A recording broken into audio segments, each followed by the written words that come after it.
¿Cuáles son las últimas novedades de la cuestión palestino-israelí? Bueno, ahora mismo, por un lado está la crisis interna de cada parte, principalmente, la crisis interna en Israel por la reforma judicial, que ahora mismo está en un momento de calma, por así decir, de valle, por este mes de septiembre, que es la Asamblea General de la ONU.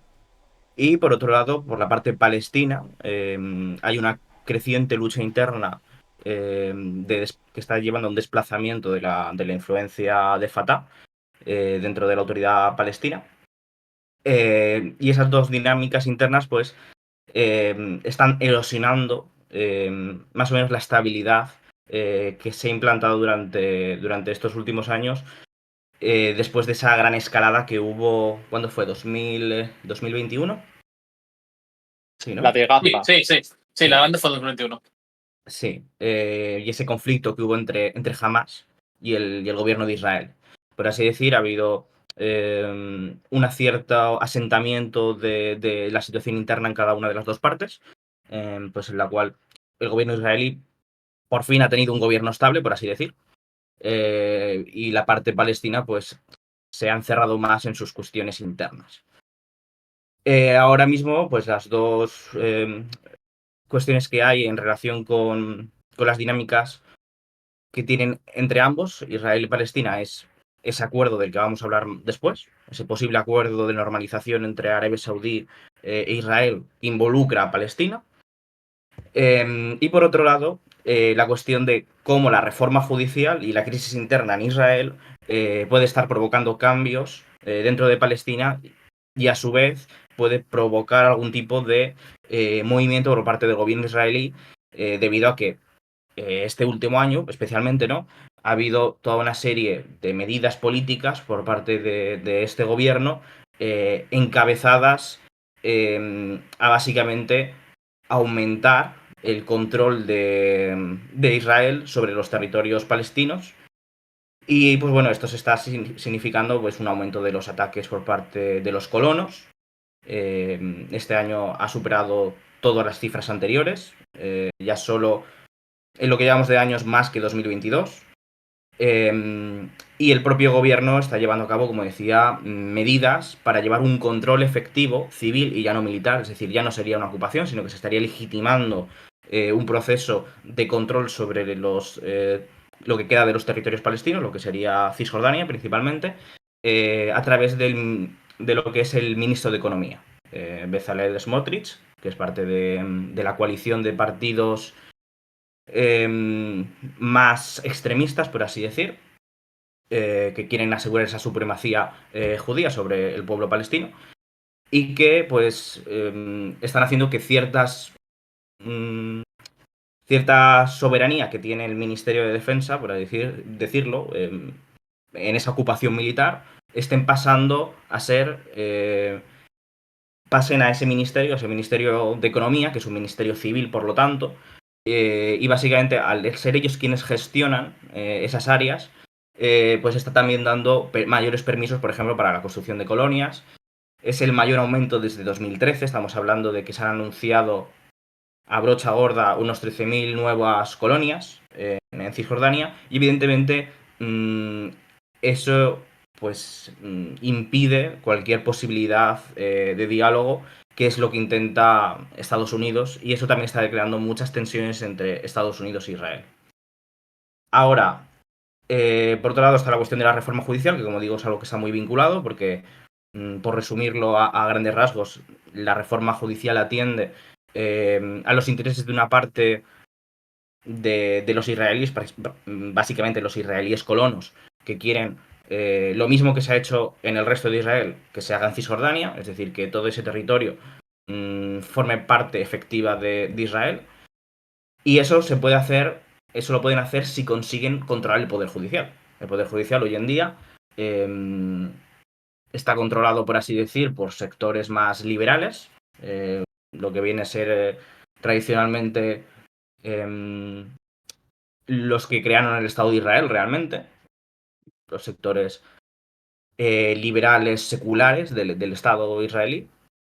Y pues estos sectores que son más religiosos, vienen a representar ese sionismo religioso, pues quieren poder controlar esa parte del poder en Israel para que las leyes que ellos hacen a veces en el Parlamento, pues el Poder Judicial no pueda tumbarlas. Consistiría principalmente la reforma en que el Parlamento pudiera llevar la contraria al Poder Judicial, poder tener el gobierno un control efectivo sobre el Consejo Judicial, que es el que nombra a los jueces. Entonces, eso pone en duda la estabilidad de lo que es la separación de poderes y lo que es, por así decirlo, la democracia israelí, que es lo que asegura que, por ejemplo, los soldados israelíes no sean juzgados por crímenes de guerra, porque hay una serie de tribunales que se encargan de revisar y tratar esos casos judiciales. Que evidentemente, y esta es precisamente la cuestión, en buena parte, los tribunales israelíes prácticamente no condenan a ningún soldado. Pero el hecho de que los tribunales se encargan de revisar es lo que permite librarse de, por ejemplo, alguna condena a través de tribunales internacionales. Y eso es lo que temen muchos militares israelíes, y lo han dicho abiertamente, y por eso se oponen muchos de ellos a la reforma judicial, y es que nos vamos a convertir en unos parias. Un militar muy importante, que es el que llevó las operaciones militares, por ejemplo, la de 2014, plomo, no recuerdo ahora el nombre, no sé si tú, Jorge, te acuerdas. Pero bueno, la operación militar de 2014 en Gaza. Creo que sí fue eh, plomo fundido. Plomo fundido, si no recuerdo Plomo mal. fundido. Vale, sí, eso. Él decía abiertamente, es que nos vamos a convertir en los militares como los de Myanmar, como la Junta.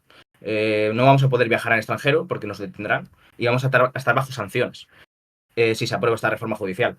Y eso se ve, pues, la oposición por parte de buena parte de los demócratas en Estados Unidos o en Europa, llegando a, por ejemplo, la ministra de Exteriores alemana en rueda de prensa delante del... Sí, Ángel, simplemente por agártelo. Plomo fundido me sonaba que sí que era el nombre, parece israelí, pero acabo de buscarlo muy rápido. Plomo fundido es la de 2008, la de 2014 es acantilado poderoso o algo así, de la traducción. vale, vale, vale. Matiza. Y pues eso, que algo que es sorprendente y que nunca se había visto, una ministra de Exteriores alemana criticando en rueda de prensa las acciones de un gobierno israelí. Hay que tener en cuenta la especificidad alemana, ¿no? Por la cuestión del holocausto, que hay un apoyo incondicional por parte de Alemania a Israel tradicionalmente. Pero claro, es que ahora mismo lo que hay es una división profunda en la sociedad israelí sobre la cuestión de la reforma judicial, que pone en peligro, por así decir, lo que ha conquistado el sionismo en Israel, con la creación de ese Estado. Realmente lo que se pone en peligro es la estabilidad de eso y las alianzas con los países árabes, si se lleva a cabo esa reforma judicial y por lo tanto se llega a una anexión efectiva de Cisjordania. Y bueno, pues en este momento, principalmente, eh, ahora mismo la reforma judicial está parada de nuevo, igual que en el verano. Netanyahu está intentando básicamente retomar la diplomacia y las negociaciones con la oposición. Y ahora mismo pues va a viajar a Estados Unidos, va a ir a Washington, va a ir a la Asamblea General de Naciones Unidas. Supongo, en realidad no irá a Washington porque él quería reunirse con Biden en la Casa Blanca, pero no le van a dar la reunión. Así que en verdad se reunirá en Nueva York, en los márgenes de la ONU. Y ahora mismo, pues, ese intento de negociaciones básicamente para intentar mostrar que él está dispuesto a, que tiene margen de negociación, que está dispuesto a cambiar sus ideas para conseguir el apoyo de Estados Unidos durante estos días. Pero después de septiembre seguramente la reforma judicial pueda volver a coger impulso y se aprueben nuevas lecturas en el Parlamento, llevando la crisis a un nuevo punto. No sé si hay alguna pregunta o queréis comentar algo. Preguntas no tenemos por el momento, hasta donde yo puedo ver. Pablo, Alejandro, ¿queréis comentar algo? ¿De primeras? Bueno, va a ser muy importante ver hacia dónde llega la reforma judicial. Evidentemente, que el factor principal, que es el local, obliga, después de años y años de repetir esas elecciones, ver si conseguía encaramarse al poder y después de haberlo perdido, me parece que no lo va a dejar escapar tan fácilmente, obliga a cumplir con los socios de gobierno y los socios son mucho más beligerantes con la cuestión palestina, por eso quizá prima esto por encima de lo que pueda cederse a Arabia Saudí, hablaremos de eso ahora, pero vemos que incluso una cosa tan importante promocionada por Estados Unidos como es un proceso de normalización internacional va por detrás de la dinámica de coalición local, por la importancia que tiene para Netanyahu esto. Es absolutamente clave. Y lo mismo los socios de gobierno con respecto no solo a los asentamientos, a cualquier tipo de posible cesión, sino también la relación con el propio Estado israelí. El hecho de que se esté dando esta reforma, porque por mucho que se esté retrasando, solo se está haciendo para apaciguar un poco las protestas, como las que vimos en Tel Aviv en su momento y las que llegaban de los socios internacionales a un momento más propicio. Por ejemplo, Estados Unidos puede haber sido crítico con Israel, pero Netanyahu haciendo gestos a Estados Unidos en cuanto a, por ejemplo, su relación con Marruecos, el reconocimiento del Sáhara Occidental como parte de Marruecos, todos estos detalles llegan a tiempo para que Netanyahu pueda ir dando pasos, aprobaciones de lecturas en la Knesset, distintos eventos que yo creo que son imprescindibles. Es decir, él va a primar por encima de todo sacar adelante este tipo de cosas. Y quizá no en su forma en la que fuera estrictamente lo que demandan sus socios de coalición, pero sí cediendo mucho. Por ejemplo, cuando dio esos cuerpos, no sé si parapoliciales o cómo los podemos calificar, una nueva estructura a su socio de gobierno, ¿no? Antes del verano. Ángel seguro que nos puede contar un poco más en qué quedó toda esta cesión, pero se pospuso la votación, se hizo en un momento de menor intensidad social y esto va a seguir, ¿no? Supongo, en las mismas dinámicas. Sí, ese fue Ben-Gvir, el ministro de Seguridad Nacional, y principalmente lo que se ha dado ahí es que eh, el ministro de Seguridad Nacional es el que lleva el control de la policía en el país, y Ben-Gvir pues quería que la policía tomara una aproximación más dura a las protestas. Las protestas han ido escalando, eh, tanto en cantidad que han conseguido reunir, básicamente eran todos los sábados, y se ha repetido así, excepto una semana por el tema del conflicto con Yihad Islámica de Palestina, que hubo en abril, si no en abril o en mayo, no recuerdo ahora mismo. Y bueno, es decir, hubo esa cesión, porque Netanyahu aceptó parar la reforma judicial, pero claro, tuvo que ceder a sus socios de gobierno algunas cuestiones. Y a Ben-Gvir, pues, le dio esa unidad parapolicial, pero que ahora mismo aún está un poco vaciada de contenido, por así decir. Es decir, la tiene que aprobar el gabinete de gobierno, tienen que darle fondos, etcétera, etcétera. Pero ahí está. Es decir, estamos hablando de una unidad que estaría directamente bajo sus órdenes y no bajo las órdenes del por así decir, del comandante de policía. Porque, es decir, el ministerio no tiene un control directo sobre las fuerzas. El ministerio tiene control sobre lo que viene siendo el nombramiento y las directrices que da al órgano policial. Pero el órgano policial, como tal, tiene cierta independencia para decidir cómo actúa en una situación dada. Es decir, no tiene que recibir órdenes directas del ministerio. El ministerio lo que da son instrucciones generales y lo que establece son políticas, pero no establece la actuación directa en una protesta, que es lo que pretendía Ben-Gvir. Y lo que pretendía era despedir a comandantes de policía, por ejemplo, el del distrito de Tel Aviv, porque no estaba actuando con suficiente fuerza contra los manifestantes. Y eso lleva a una crisis interna que en primavera supuso que a Ben-Gvir se le llamara la atención por parte del Poder Judicial y se dara la posibilidad de despedirle de su posición por intentar interferir en los asuntos policiales. Y después fue en julio cuando, con mucha presión, el comandante de policía de Tel Aviv terminó por dimitir, básicamente, y decidir pues dejar el cargo por esas presiones. Eso llevó a una crisis bastante importante durante el mes de julio, que ha sido el último momento así álgido de protesta y de tensión entre ambas partes, entre la oposición y el gobierno, y que llevó a esa lectura de la parte más controvertida de la ley de la reforma judicial, el 30 de julio, y a partir de ahí se paró más o menos en lo que ha sido agosto hasta ahora septiembre. Y esa es la situación que tenemos ahora mismo en Israel. Después, en relación con Palestina, como decía, pues está esa crisis interna de Fatah, que tiene una pérdida de legitimidad enorme, y que hay un conflicto en Líbano, en lo que son los campos de refugiados, que ahí podemos ir a la cuestión de Líbano, y en ese conflicto Fatah se está viendo desplazado por los enfrentamientos internos que hay, que ha habido varios muertos durante las últimas semanas, y que los que son las milicias islamistas están haciendo que Fatah pierda poder, y seguramente yo lo que veo es que ahí hay cierto apoyo de Hezbollah, y Hezbollah está tomando, junto con esas milicias palestinas, una posición predominante, y eso también forma parte de las tensiones a su vez de Hezbollah con Israel, que pueden llevar a un conflicto, y que han llevado, por ejemplo, el que el ministro de Defensa de Israel dijo que podían llevar a la edad de piedra a Líbano, y son las mayores tensiones, ambas partes lo han dicho, desde 2006, y podríamos tener una guerra entre Hezbollah e Israel de nuevo.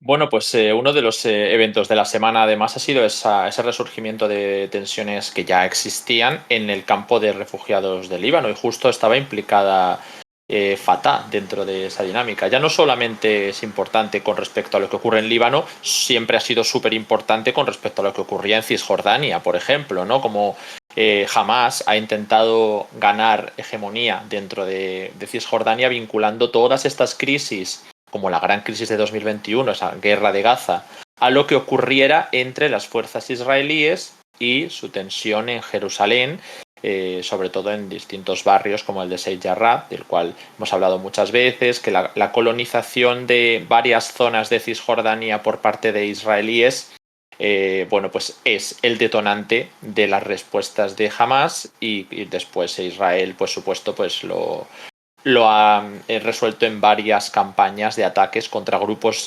palestinos en Gaza principalmente. Has hablado del caso de Yihad Islámica Palestina, he mencionado el de Hamas, pero creo que prácticamente cada año hemos tenido una salva de alertas rojas, ¿no?, por todo el sur de Israel. Sí, y este año hemos tenido, por ejemplo, dos operaciones muy importantes de Israel en Jenin. Jenin, que es una ciudad, campo de refugiados muy importante. Ese asalto por parte de las fuerzas de Israel, por primera vez utilizando helicópteros, ha sido una escalada no vista desde los años de la Intifada, prácticamente, de la segunda Intifada, en 2004, 2002. Esa escalada se explica por la incapacidad de la autoridad palestina de mantener su poder y su influencia en esas zonas, y un aumento de la militancia palestina, tanto contra la autoridad palestina como contra Israel. Entonces, es una situación en la cual Israel ya no puede depender de la autoridad palestina para asegurar su control sobre esas zonas. Jenin es área C, es área controlada tanto civil como militarmente por la autoridad palestina, en principio. Y esto, pues evidentemente, disminuye la legitimidad de la autoridad palestina. Y se han aprobado algunas, el Parlamento israelí y el gobierno, para dar apoyo a la autoridad palestina, que más o menos pues, es quien le ayuda a controlar la situación a Israel. Pero es que se ha visto que no son capaces. Por ejemplo, hace poco despidió a varios gobernadores regionales. Mahmoud Abbas, el presidente de Autoridad Palestina. Y yo creo que esto precisamente se liga a su vez con la cuestión del acuerdo posible con Arabia Saudí.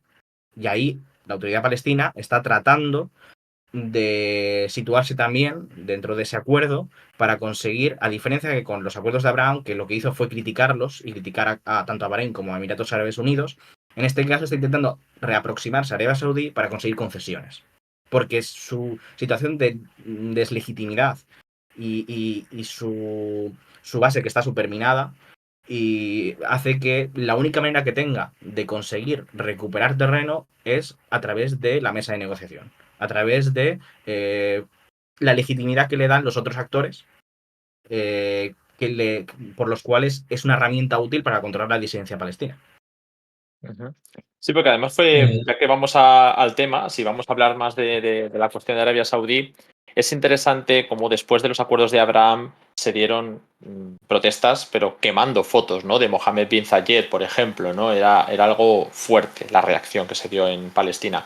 Entonces yo solamente voy a recordar, y ahora doy paso a mis compañeros que nos cuenten la situación de normalización en Oriente Medio y la diplomacia regional, que nosotros precisamente en el último libro, en el de la pugna por el nuevo orden internacional, ya que estábamos aquí los tres autores, hicimos un gráfico, una serie de gráficos y de mapas sobre la normalización, y lo quiero recordar porque es bastante interesante cómo, aparte de toda la información que se da, pues uno de los puntos fuertes era el uso de mapas a color, y voy a enseñaros justo uno que es el de normalización de las relaciones de Oriente Medio con Israel, entre los países árabes principalmente, que no sé si se verá bien, pero bueno, más o menos para que os hagáis una idea del valor añadido que hay y cómo ya contemplábamos antes de escribirlo que había algunos países que hemos puesto en otro color que sí que dieron pasos hacia la normalización, como era la apertura del espacio aéreo, algunos países fuera de la región como Marruecos, Sudán o incluso el territorio del Kosovo, ¿no? Como eran países que habían firmado distintos acuerdos interesantes con Arabia Saudí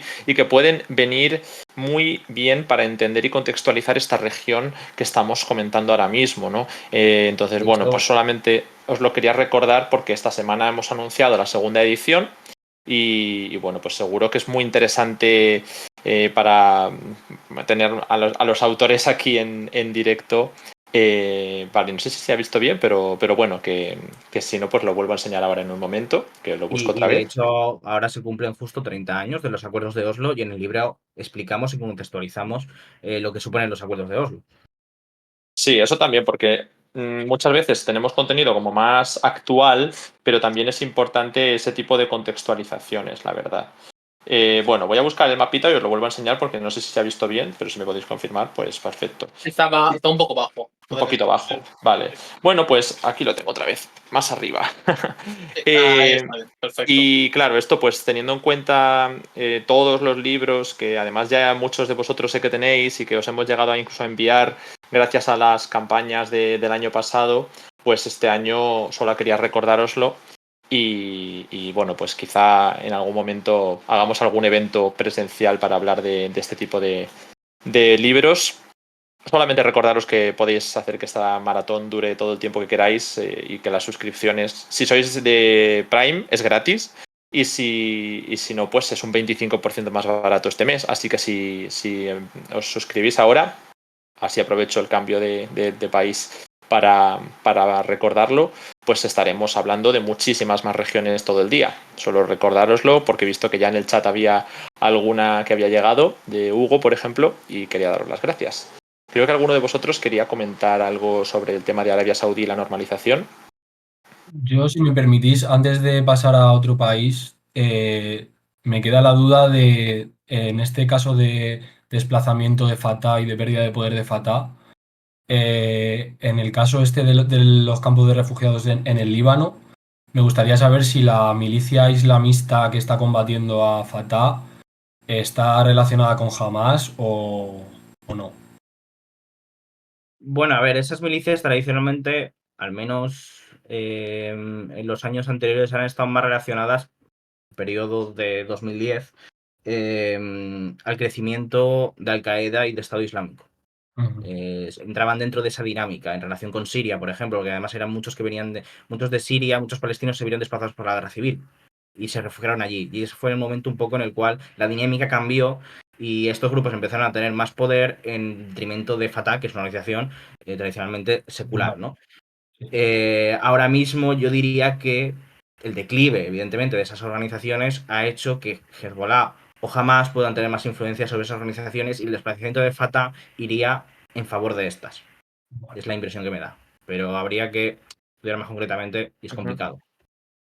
Y que tampoco va a haber elecciones palestinas pronto, por lo que parece, ¿no? Así que nunca Bueno, se va a sí, desde terminar de... 2005 que se las cargaron Ya, pero se Rusia, suponía que el Estados Unidos. año pasado y el anterior estaban en proceso de y que finalmente se pospusieron y entonces digo, mientras no se confirmen, no habrá una reorganización de facciones.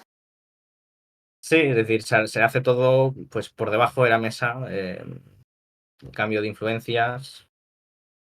Y en algún momento algo acabará explotando, digo yo. Sí.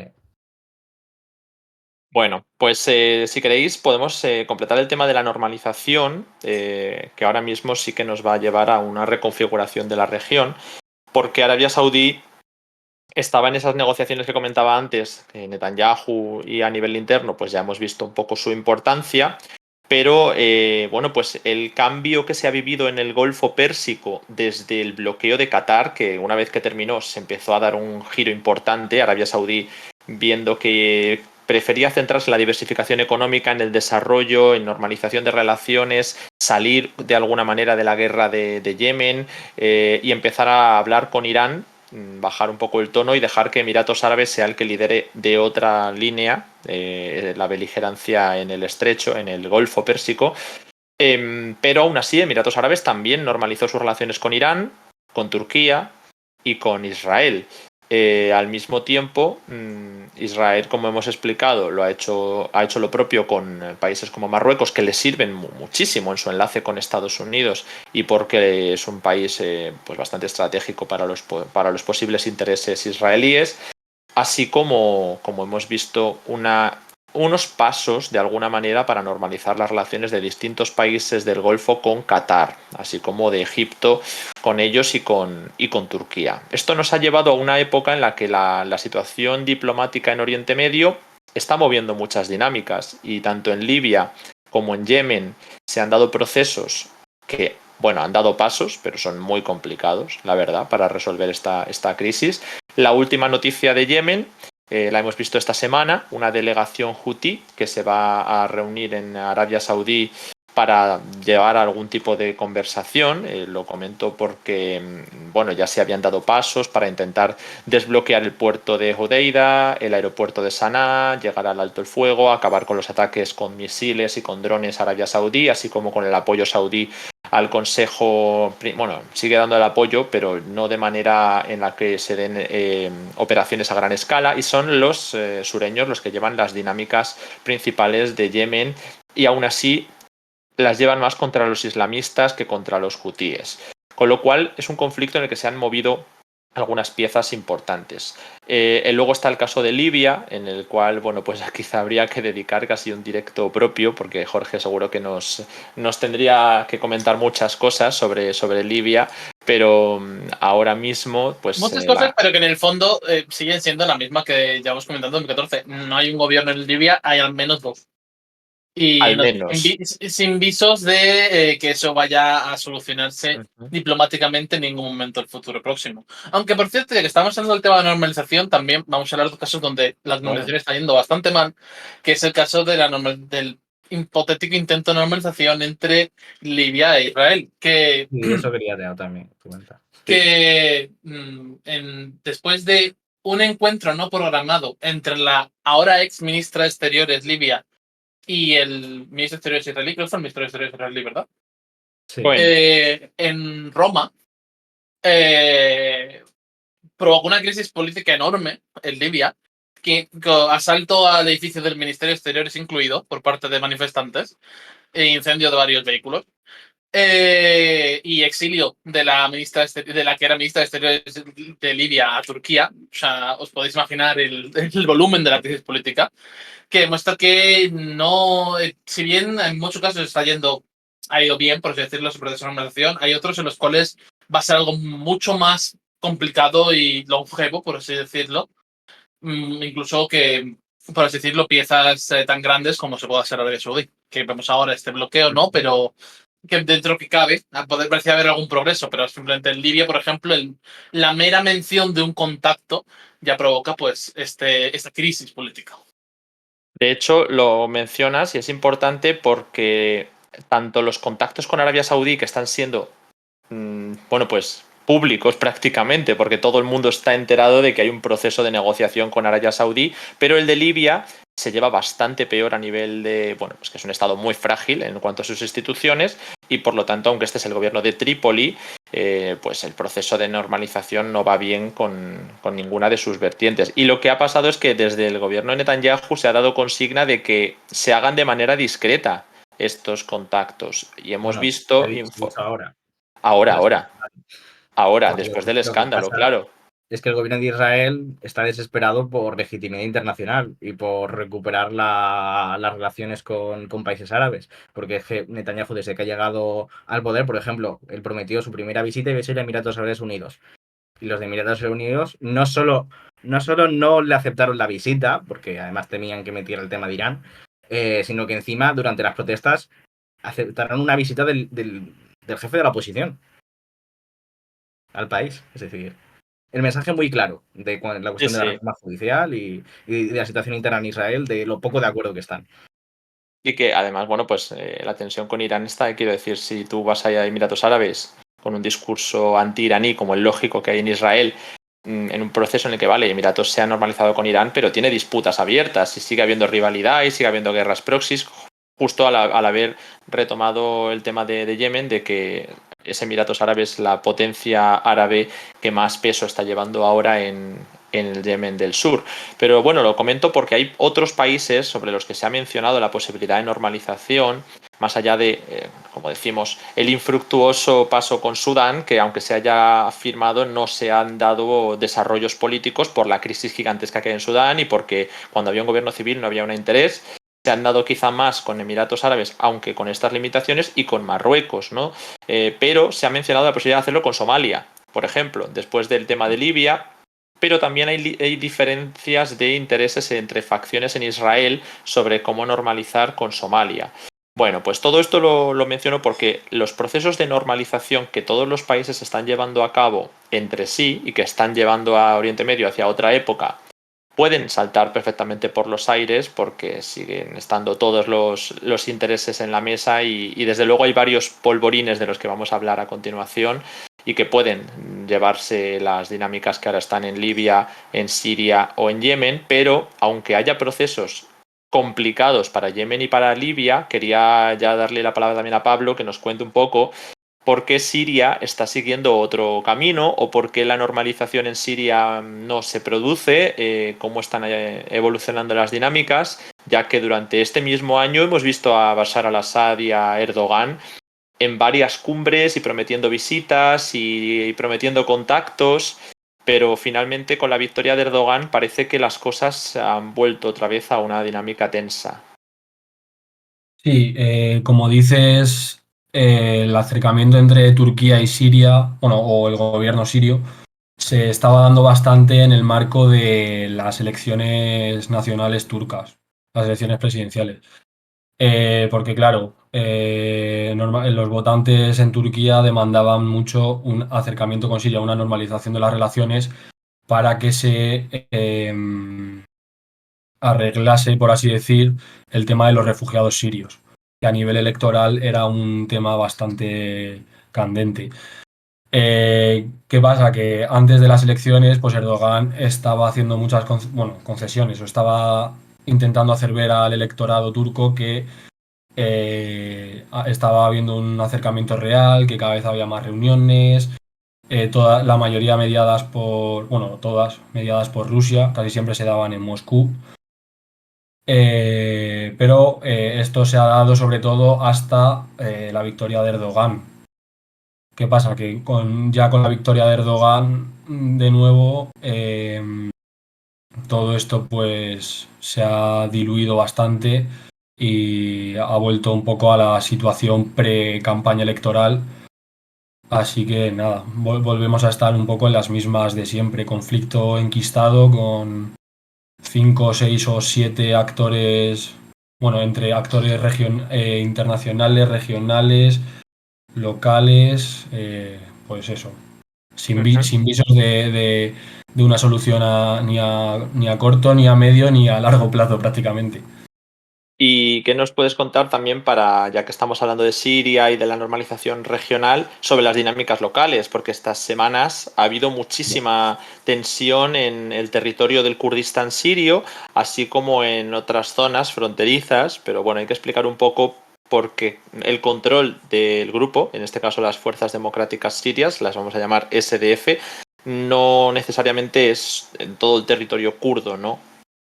No, exactamente. Por también actualizar un poco la situación, lo que ya contamos en el último directo de Siria hace una semana o así. Pues ya en ese directo ya contamos que se estaban dando muchos combates en el este de Siria, que está controlada por las SDF, las Fuerzas Democráticas Sirias, apoyadas por Estados Unidos, y estaba habiendo muchos combates entre dos grupos, como digo, apoyados por Estados Unidos, las SDF y otro grupo que está, por así decir, o estaba bajo el paraguas de todos los grupos que conforman las SDF, pero que es de mayoría árabe. Al contrario que las SDF, que son de mayoría kurda, este grupo, que es el Consejo Militar de Deir ez-Zor, es de mayoría árabe.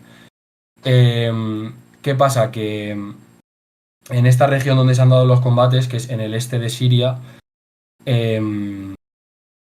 es una zona de mayoría árabe donde las SDF estaban cada vez están cada vez perdiendo más influencia en detrimento, o sea, a favor de este grupo que os digo, que está liderado por un personaje que se llama Abu Jaula.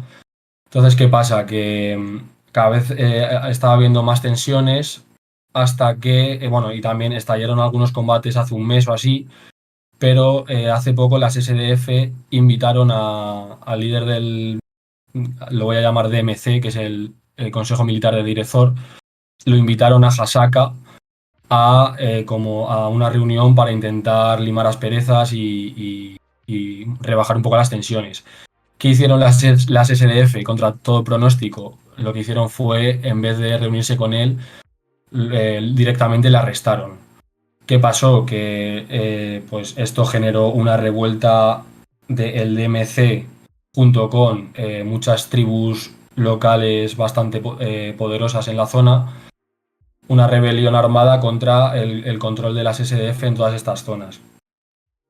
Entonces, durante unos cuantos días fueron expulsados de la franja del Éufrates que va como desde la frontera siria, o sea, desde la frontera con Irak hasta prácticamente Deir ez-Zor, y también la franja que hay en el río Jabur, en la parte sur del río Jabur, que es el río que vemos que baja desde Hasaka y que desemboca en el Éufrates. Pero tras unos cuantos días las SDF han conseguido controlar la situación mediante acuerdos con las fuerzas tribales, y bueno, todavía hay algunos ataques aislados, pero comparado con antes, poca cosa. Entonces, pues las SDF en estos últimos días han conseguido reentrar en estas zonas y entonces, bueno, tras esta reentrada, tras este control de nuevo de las SDF, se esperan cambios en las estructuras tribales, posiblemente con cambios, con destituciones, con cambios entre los líderes de las tribus más importantes, que son árabes, recuerdo. Y también se esperan bastantes operaciones antiterroristas contra el Estado Islámico, también con apoyo de la coalición internacional liderada por Estados Unidos, porque evidentemente en esta zona hay muchas células durmientes del Estado Islámico, y cada vez que hay un poco de inestabilidad, el Estado Islámico aprovecha para intentar hacer un poco más grande su insurgencia, que ahora mismo está un poco de capa caída, pero bueno, pues eso, que las SDF van a intentar llevar a cabo algunas operaciones para intentar reducir la insurgencia del ISIS, que ha aumentado un poco en estos últimos días. Entonces, bueno, pues todo esto demuestra que las SDF tienen bastantes problemas para tener un control efectivo de todo el territorio, sobre todo en Deir ez-Zor, como digo, que es una zona de mayoría árabe, donde hay muy poca representación kurda a nivel demográfico, donde es una zona muy a nivel ideológico muy conservadora, y también donde recordemos que Estados Unidos está estacionada y tiene unos 900 soldados en bases allí. Y también importante que es una zona con muchos pozos petrolíferos. Bueno, entonces ahora vemos cómo está la situación más calmada en Manbij o en Tel Tamur, o todavía vemos combates. Eso es como el segundo bloque que quería abrir también. Eh, Tenemos que tener en cuenta que, aparte de esta lucha interna entre grupos dentro del paraguas que conforman más o menos las SDF, también aparte hay muchos grupos que también están combatiendo a las SDF en otros frentes. Aquí, por ejemplo, el SNA, que es el Ejército Nacional Sirio, un proxy turco, en plan, un grupo armado apoyado por Turquía, también aprovechando esta rebelión de las tribus árabes, ha lanzado ofensivas en el norte de Siria, que sería en Tel Tamur, que lo estamos viendo cerca de Hasaka. Bueno, ahora mismo no se ve mucho, pero sí cerca de Hasaka. Y también en Manbij, que está en el este de Alepo. Estas ofensivas pues, coincidieron también pues, con la insurgencia de las tribus árabes, pero aunque el SNA, el Ejército Nacional Sirio, estaba prometiendo una ofensiva bastante grande, parece que se ha calmado y han cesado las operaciones. Pero bueno, ahora mismo hay así alguna escaramuza y tal, pero al final se ha quedado un poco en el aire todo.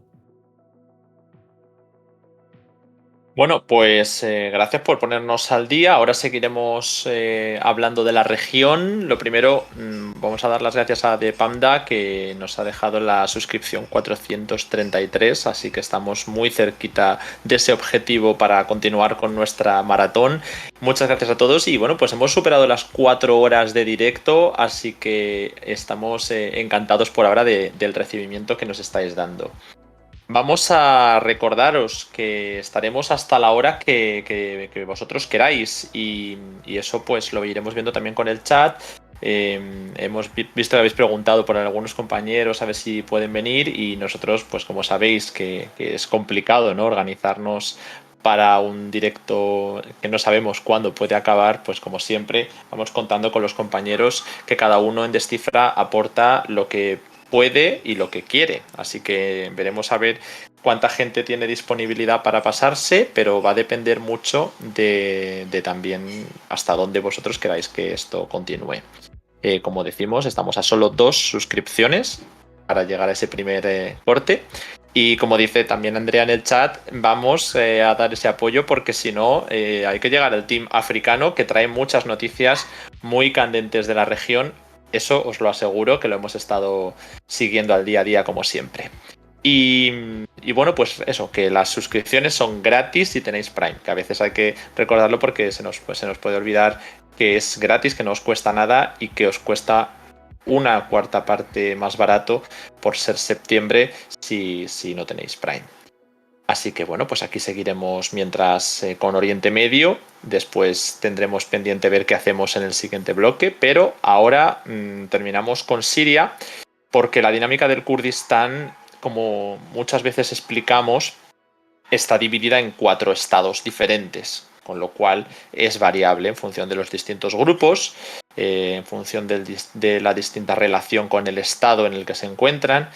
Y, por ejemplo, bueno, pues en Siria está atomizado en estos grupos de la ANES y de distinta lealtad e intención de pacto, así como, bueno, pues hemos hablado muchas veces de operaciones turcas, operaciones iraníes, y al hilo de esto, pues el Kurdistán iraquí tiene muchas novedades que ofrecer, mientras vemos que en Siria, bueno, pues se han dado estos combates que nos ha comentado Pablo.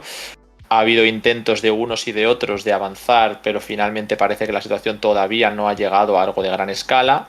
En Irak, esta región tiene una autonomía que, bueno, ha apostado por distintas estrategias, como la secesión o como intentar acercarse a otros estados, bueno, Estados Unidos o Israel, o habrá que analizar, pero primero la relación con el gobierno iraquí. Como antes comenté, Irak y el Kurdistán iraquí propiamente dicho han tenido unas dinámicas turbulentas mucho tiempo hasta que se conformó esa autonomía en el norte y la extensión de la misma. por eso Kirkuk, una de las ciudades de las que hemos hablado esta semana, se ha tensionado bastante, viendo cómo el gobierno de Sudani intentaba dar acceso a infraestructura del Partido Democrático del Kurdistán, que en su momento pues podía disminuir la influencia de las fuerzas de movilización popular y grupos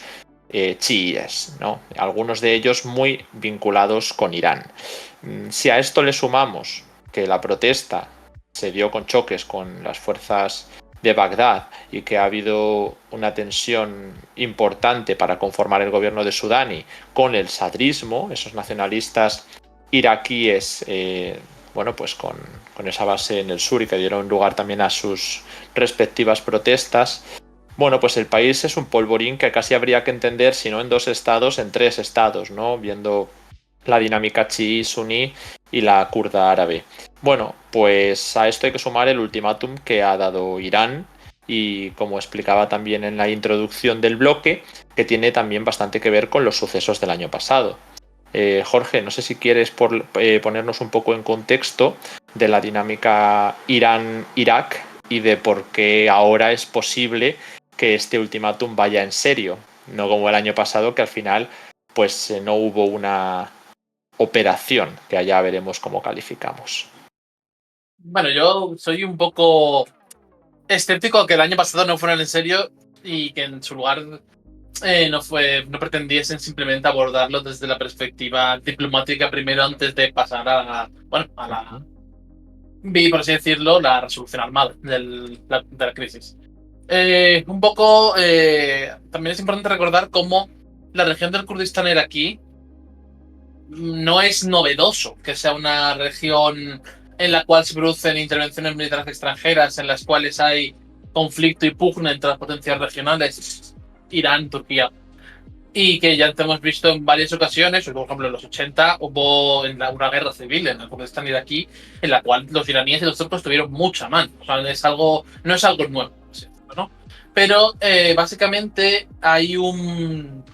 Yo considero que ahora mismo el Kurdistán iraquí es toda una región que está en un serio problema de deterioro y desgobierno, en buena medida, que es una situación muy complicada internamente, especialmente desde el fracaso del proyecto de referéndum de independencia.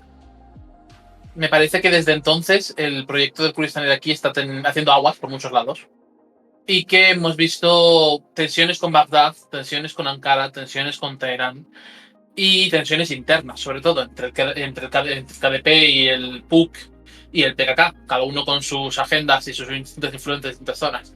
¿Por qué Irán va a hacer este movimiento el 19? Que es cuando termina el plazo que se había dado a las autoridades kurdo-iraquíes. Bueno, hay que recordar eso, que lo que pasó el año pasado, ¿no? Las protestas, esta huelga general de los grupos de la oposición kurda en toda la región fronteriza, en todo el Kurdistán iraní, que hablamos mucho del Kurdistán iraní porque es un poco más opaco que el Kurdistán turco, el sirio o el iraquí, pero el Kurdistán iraní también es, digamos, un actor interno importante dentro de las dinámicas de Irán. Y que tradicionalmente los grupos armados, porque ha habido una importante historia de grupos armados y de lucha de movimientos kurdos contra los iraníes, han tenido, al igual que el PKK, sus bases en las montañas de Irak. Pues ya el año pasado vimos algunos... hemos visto, más bien, no solo el año pasado, sino que hemos visto progresivamente cómo los iraníes se han ido acercando a la postura de Turquía de intervenir puntualmente militarmente en el norte de Irak, en las montañas del Kurdistán iraquí, para atacar las bases allí asentadas de estos grupos.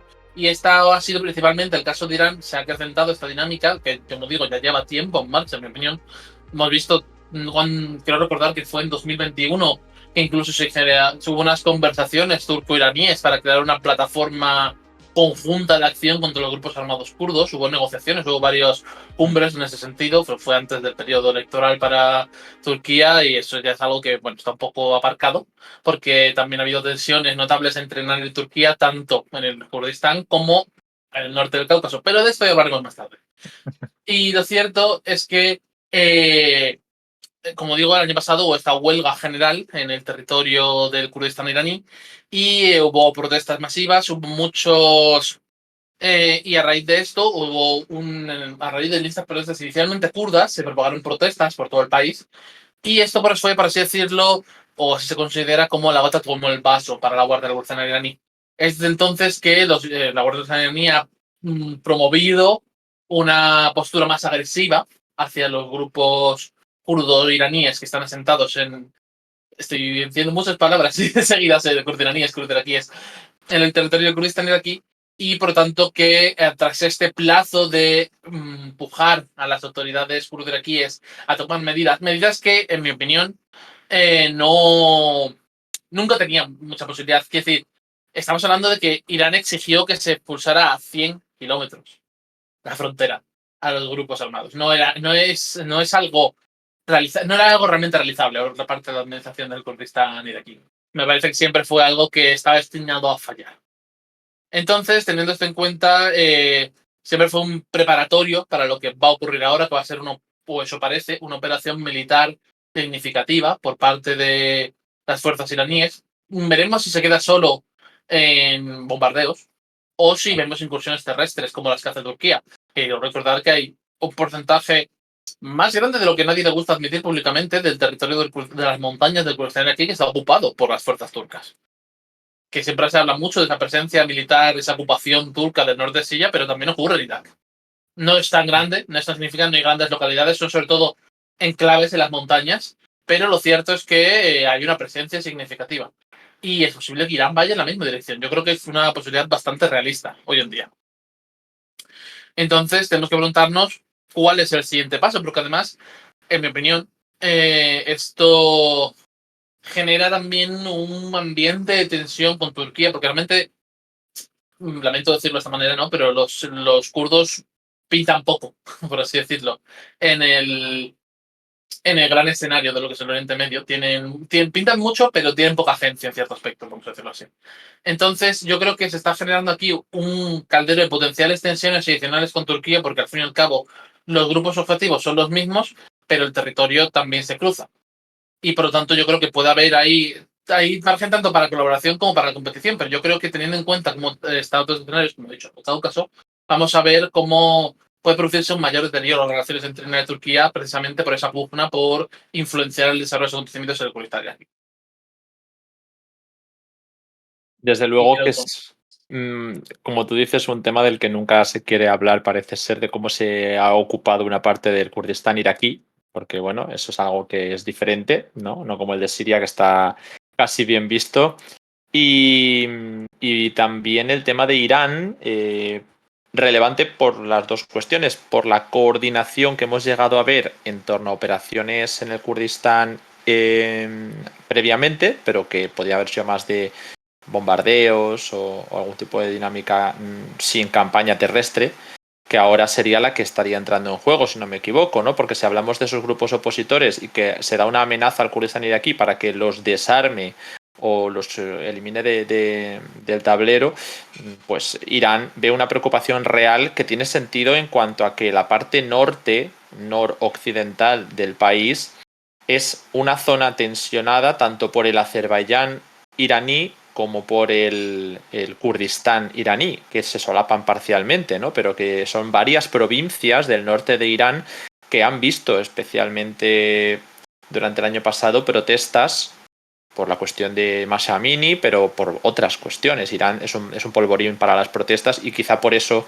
la huelga tuvo un impacto tanto ahí como en la zona del Baluchistán, bastante destacada, ¿no? También pues Teherán y otras ciudades, pero bastante importante, por lo tanto, controlar las zonas del Azerbaiyán y el Kurdistán iraníes, que se habla también poco. Por eso, que se vaya a dar este ultimátum, bueno, pues yo no digo que no fueran en serio, ¿no? Lo que digo es que finalmente no se dio esa campaña, ¿vale? El año pasado. Si se puede dar este año es una cosa que sabremos esta semana, presumiblemente. Pero desde luego que una campaña a gran escala o a la escala que corresponda en el Kurdistán iraquí, que no sea bajo los parámetros de lo que está haciendo Turquía en el Kurdistán iraquí, bueno, pues me sorprendería que no recibiera unas críticas generalizadas entre, bueno, principalmente Occidente, pero algunos países incluso de Oriente Medio, porque es verdad que a Turquía se le está tolerando de muchas maneras, incluso especialmente en Irak, pero el gobierno iraquí a día de hoy ha normalizado en algunos momentos la presencia turca, cosa que no sé si haría con la presencia iraní, por mucho que Sudani estuviera en el poder y las tensiones que ha habido con el PDK en otros puntos. Al final la cuestión de Kirkuk fue algo en lo que coincidieron en parte Sudán y el PDK. No sé exactamente cómo estará la coalición de facciones entre las después del giro que se dio en el PUK, por ejemplo, con respecto a los grupos kurdo-iraníes, pero bueno, es algo que habrá que analizar. No sé si queréis comentar alguno de vosotros algo sobre este tema, porque si no tenemos unas cuantas preguntas ya en el chat que podemos ir respondiendo. Bueno, hay que tener en cuenta que durante este mes es el aniversario de las protestas de Amini, de la mujer que se quitó el velo y Mahsa Amini en Irán y murió en una detención. De la policía de la moral, ¿no? Sí. Entonces es un mes delicado, es importante en ese sentido, porque además ella, si no voy mal, era kurda. Sí. De hecho, fuese el detonante. Sí, precisamente, o sea, precisamente eso me refería. O sea, me refería a esas protestas que empezaron con una huelga general en Kurdistán y luego se extendieron por todo el territorio iraní. Me refería a esas protestas. Sí. Pues ese aniversario ahora, creo que fue el 16 o el 17. No, fue el 19. Ese es el tema. Por eso mismo, por eso mismo el ultimátum iraní es el 19. Vale. Es precisamente porque es el aniversario justo de las protestas. Y que además hubo también luego centenares de muertos. No solamente ella, que fue como el detonante. Sí, yo creo que además se ve el hecho de que necesitan recurrir a ese tipo de represión directa y que hace que es que la situación actual en Irán cada vez es más volátil y cada vez tienen que recurrir más a ese tipo de represión con muchos muertos de fuerza bruta para mantener bajo control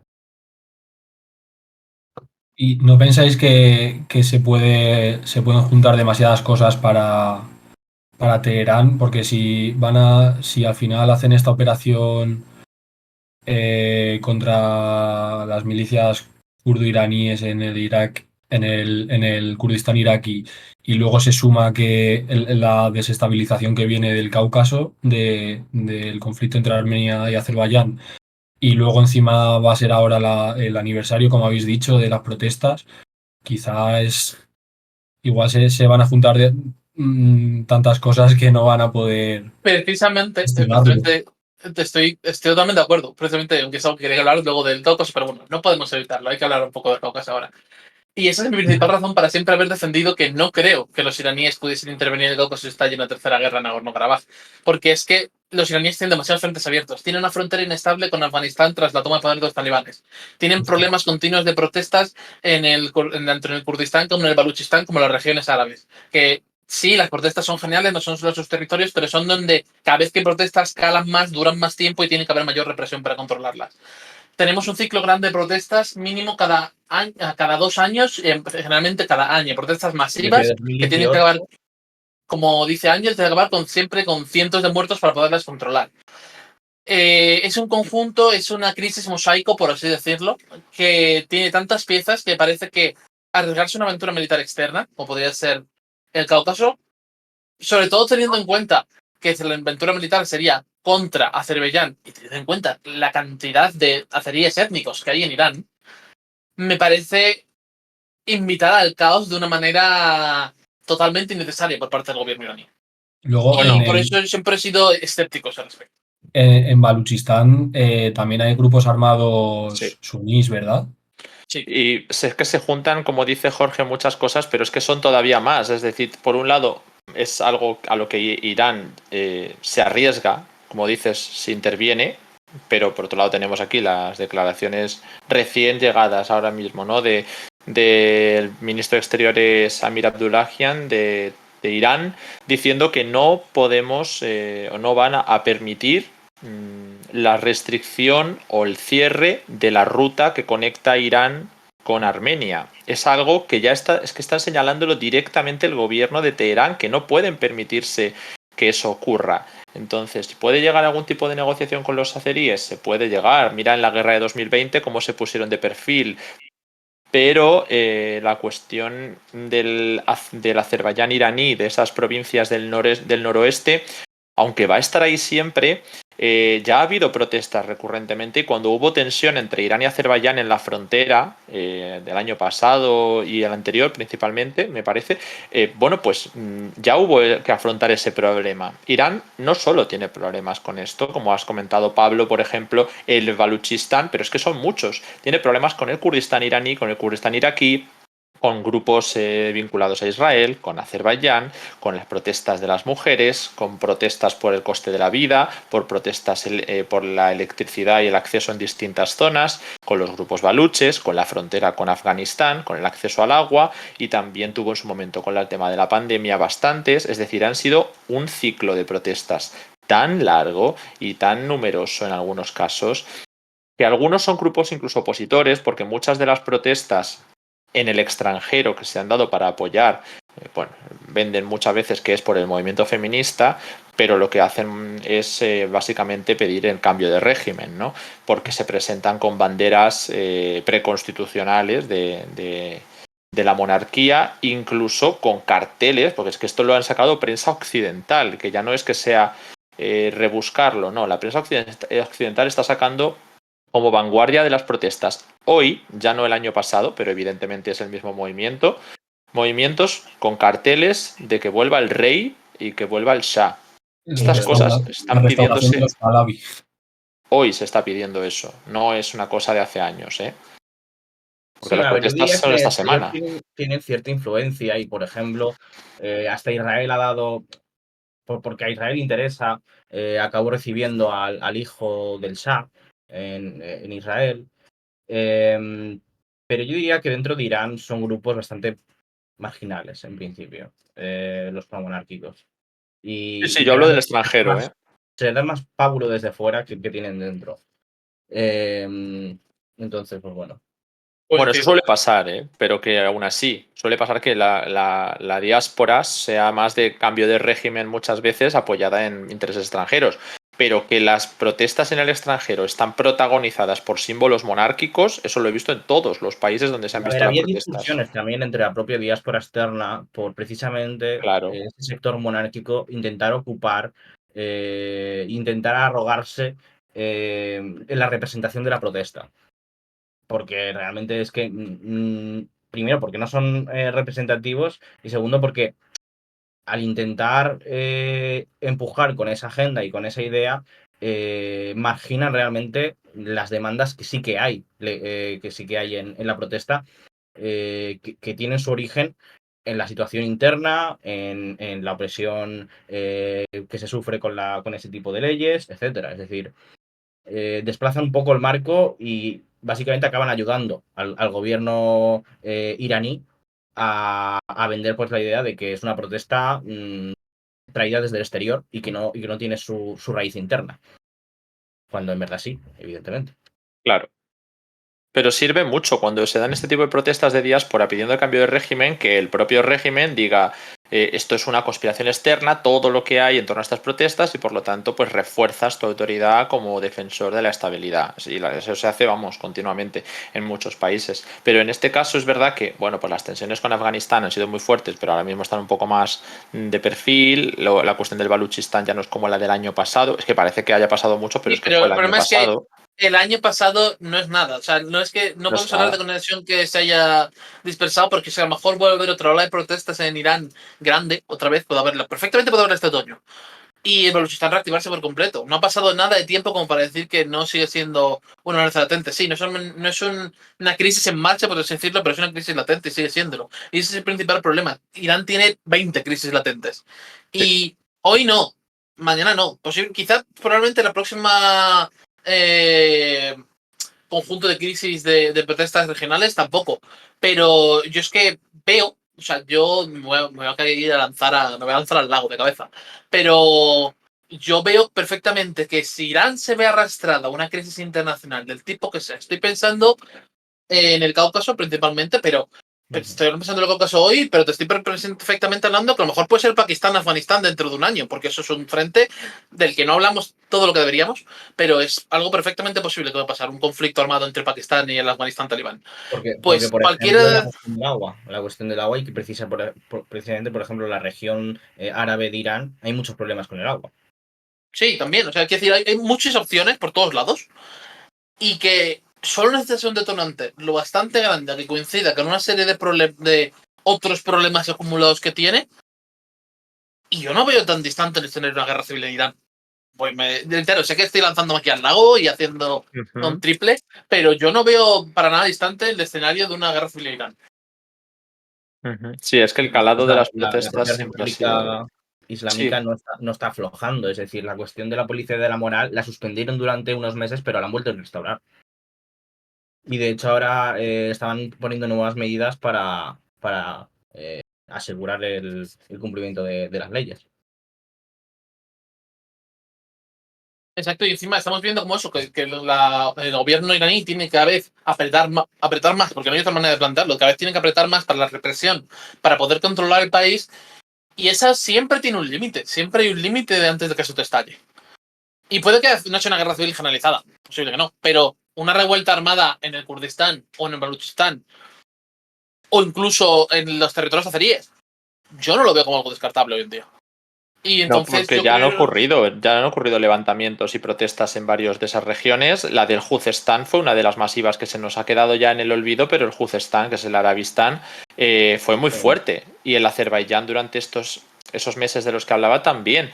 No a nivel de guerra civil, pero solamente falta eso, que haya una gorda en Irán y que se conjuguen distintos intereses regionales para llevarla a cabo. Pero bueno, yo creo que aquí el caso del Kurdistán iraquí es una opción que puede ocurrir, pero también puede quedarse solamente en unos bombardeos, en ataques como los que se han llevado en algún momento con Turquía. Pero la crisis grave de verdad ahora que concentra Irán es Azerbaiyán. Así que si hay una desestabilización interna, probablemente ahora mismo apuntaría al Azerbaiyán iraní. Y precisamente en mi punto, o sea, lo que yo veo es que puede haber un efecto cascada. Empieza por cualquier sitio, puede ser. El problema es que hay tantos posibles. Sí. Hay tantos posibles polvorines Grietas. que perfectamente año- puede estallar cualquiera y estallan todos. El año pasado empezó en el Kurdistán iraní y acabó en el Baluchistán iraní, siendo uno de los puntos más graves, que es la otra esquina del país, vaya. Los que nos preguntan por Juzestán es la zona cerca del suroccidental, ¿no? Creo que la zona suroccidental, Sí, la que cerca hace de frontera con Irak al con sur. Irak. De Basora, cerca de Basora, ¿no? Sí. Es Ahí ha habido un muchas área que tiene protestas con árabes. una Sí, industria Ángel. muy intensiva en petróleo, por lo tanto es bastante importante y por eso también la guerra Irak-Irán iba sobre esa cuestión. Y bueno, es una región en la cual pues hay una militancia sindical bastante importante en relación con los pozos petrolíferos y durante el verano pasado creo que fue, hubo protestas muy importantes respecto a la cuestión del agua, porque básicamente hubo unas sequías y hay un uso del agua muy intensiva que básicamente dejó sin suministro a buena parte de la región y eso provocó protestas muy grandes. Y eso podría volver a ocurrir perfectamente, por ejemplo. Otro problema más para Teherán. Pues es que las protestas por el agua son recurrentes, no solamente ahí, también pensad que algunos ríos de los que depende el Baluchistán son afganos, que de ahí venían los intereses de la Guardia Revolucionaria por distintas inversiones en Helmand y no sé si en Kandahar, pero desde luego que en Helmand, en esa zona de Afganistán, era importante para la estabilidad del Baluchistán iraní. Y además que si pierden recursos hídricos por Afganistán, por ejemplo, van a tener que sacarlos de otro lado. Es decir, la cuestión es el balance general, ¿no? Y si la cosa se empeora en relación con Afganistán, puede empeorarse en otras partes del país. Y teníamos alguna preguntita, no sé si queríais hacer algún comentario antes y si no Sí, pasamos a las... Vale. yo iba a responder si no os importa que vuelva un momento a Siria, a responder la pregunta esta que había sobre Siria. Esa es. Que se ha hecho ya hace bastante tiempo y igual Hugo ya no está aquí entre nosotros, pero bueno, yo la contesto.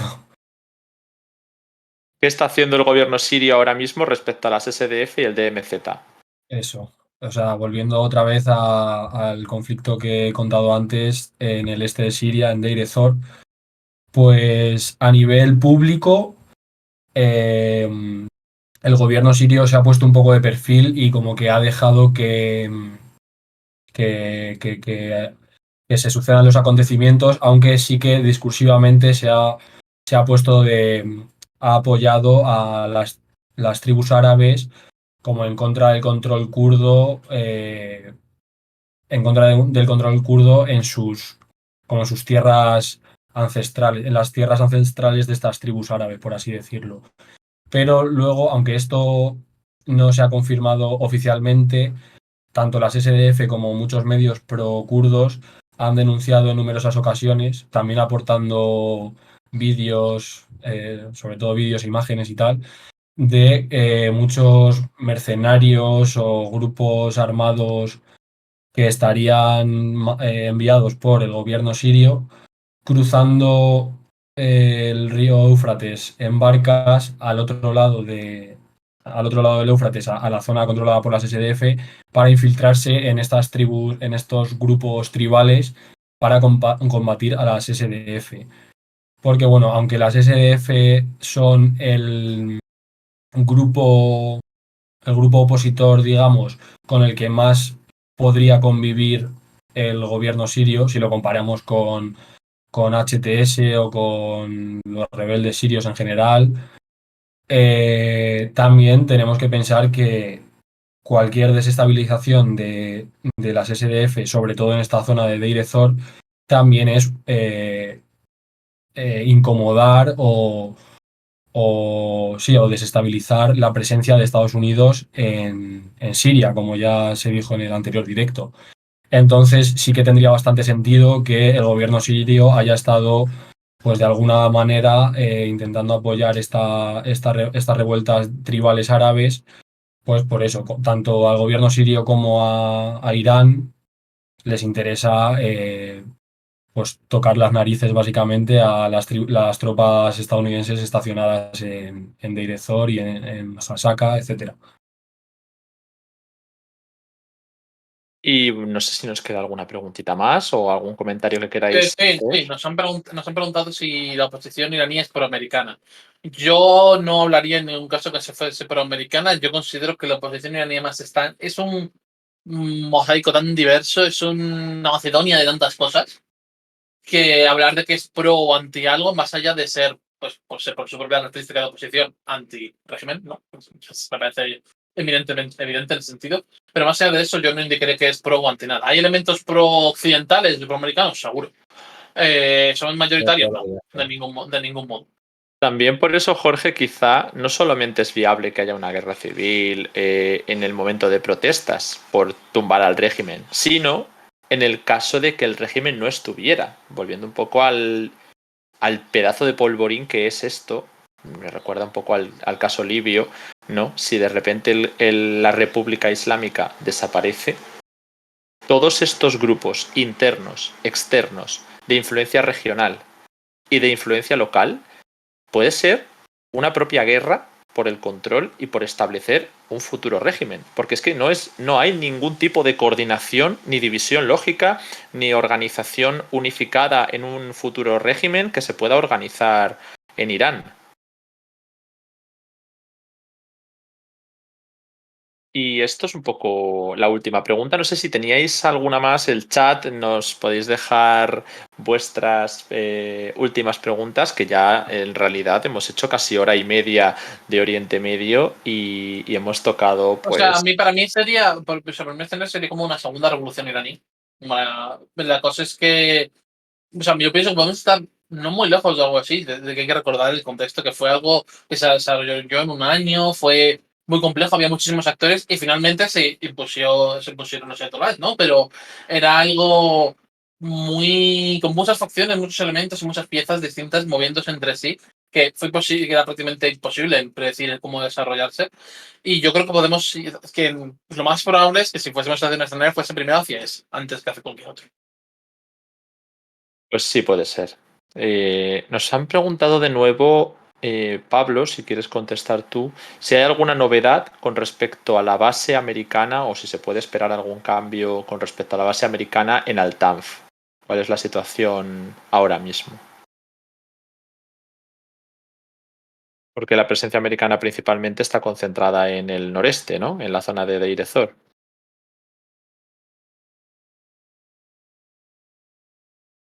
No sé si se me ha escuchado bien la pregunta. No, es que está silenciado. Perdón, estaba silenciado, sí. Vale. Perdón. Que sí, que o sea, el grueso de la presencia estadounidense en Siria está en la zona de las SDF, pero sí que es verdad que aquí hay un pequeño destacamento en la frontera con Jordania, en la base de Al-Tanf. Pero como decía, hay muy pocas noticias, llegan muy pocas noticias. Hace unos meses hubo algún ataque posiblemente de milicias pro-iraníes que están en la zona a la base, pero un ataque de 3 o 4 cohetes que hicieron un poco de daños materiales, pero sin bajas significativas. O sea que, no sé, la verdad es que esta base está un poco ahí parada, yo creo que por lo que pueda pasar.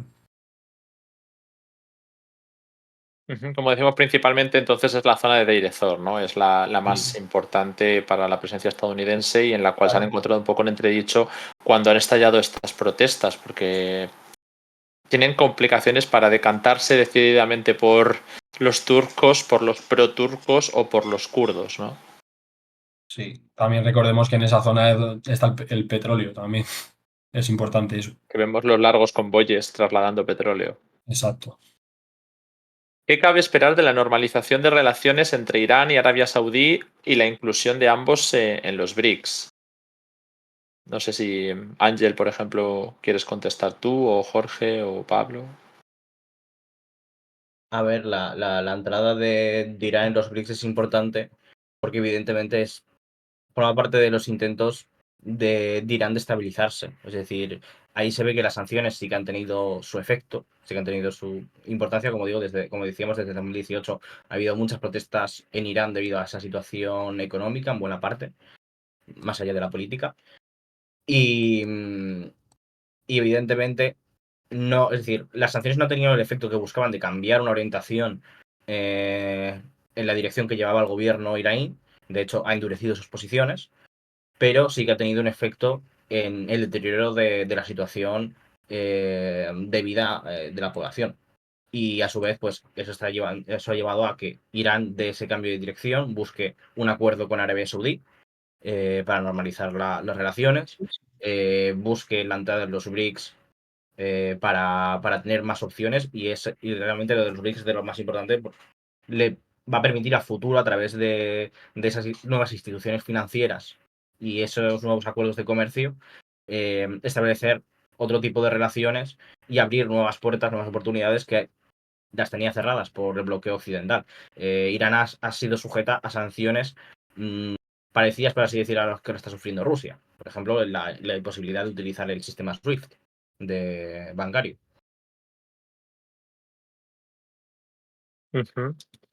Y bueno, vamos a ir terminando con este bloque. Os quería recordar que estamos a 2 suscripciones del objetivo del bloque para continuar con vosotros. Y alguna preguntita que habéis dejado, bueno, dar las gracias a Surcrazy por el Prime, que nos comenta que nos lo ha dejado por aquí. Bueno, ya sabéis que con Prime es gratis, que lo recuerdo cada 2x3 porque así a vosotros no os cuesta nada y a nosotros nos apoyáis para que podamos seguir no solo en general haciendo pues casi un directo al día estamos intentando hacer, sino hoy que podamos estar mucho más tiempo porque llevamos ya 4 horas y 3 cuartos y seguiremos ahora un poquito más, pero bueno, pues ahora la última pregunta que hemos visto por aquí, bueno, sobre si es mejor mantener el régimen o un cambio de régimen, al final yo siempre os respondo que mejor para quién, ¿no? Y mejor para qué, porque evitamos mucho ese análisis de buenos y malos porque no es algo que aporte, sino simplemente analizar lo que pasa. Y lo que pasa es que, pues para Irán puede haber unos intereses en mantener este régimen, desde luego como pasaba en otros, como he mencionado Libia, les sirve para mantener una unidad, bajo un régimen pues más autoritario, pero que no te garantiza que el próximo vaya a tener ni estabilidad, ni que no vaya a ser autoritario, ni que vaya a conseguir unificar el territorio, porque lo que vemos en Libia es todo lo contrario, ¿no? Vemos a señores de la guerra dominando territorios, pugnas constantes por hacerse con el mismo, acabar con lo que podía ser una potencia regional y que Irán desde luego ha conseguido ser, y rivalizar en muchos aspectos con grandes países del mundo. Entonces, a nivel de la potencia iraní, desde luego que pues hay grandes riesgos en que el régimen se tambalee, pero si a lo mejor se lograse una coordinación entre los distintos actores locales y distintos actores regionales por esa sucesión, esa transición, y se hace de una manera que no acabe en una guerra civil, es que es muy complicado lo que estoy planteando, pero si eso se consiguiera, pues le puede salir bien el haber cambiado el régimen sin poner en juego la estabilidad interna, pero ganando alianzas en Occidente. Eso sería un cambio de régimen pro-occidental. Digamos que el régimen actual está intentando mantener lo que tiene, acercándose muchísimo además a Rusia, y los BRICS es una prueba más, que no es una prueba clara, quizá un acuerdo más importante que el de los BRICS, que ya de por sí es simbólico y es muy importante, sea el que está llevando a cabo bilateralmente con Rusia, el apoyo que se están dando mutuamente en el marco de la guerra de Ucrania. Eso a mí me parece un salto mucho más significativo en cuanto a la órbita geopolítica y la decantación, la normalización incluso y la apertura a otro bloque, que una posible entrada en los BRICS, que es, bueno, es muy importante por lo que empiezan a ser los BRICS, pero que no deja de ser una institución en construcción, ¿no? Entonces, bueno, hay diferencias de enfoque, pero yo nunca me centraría en si algo es bueno o malo, sino para qué, ¿no?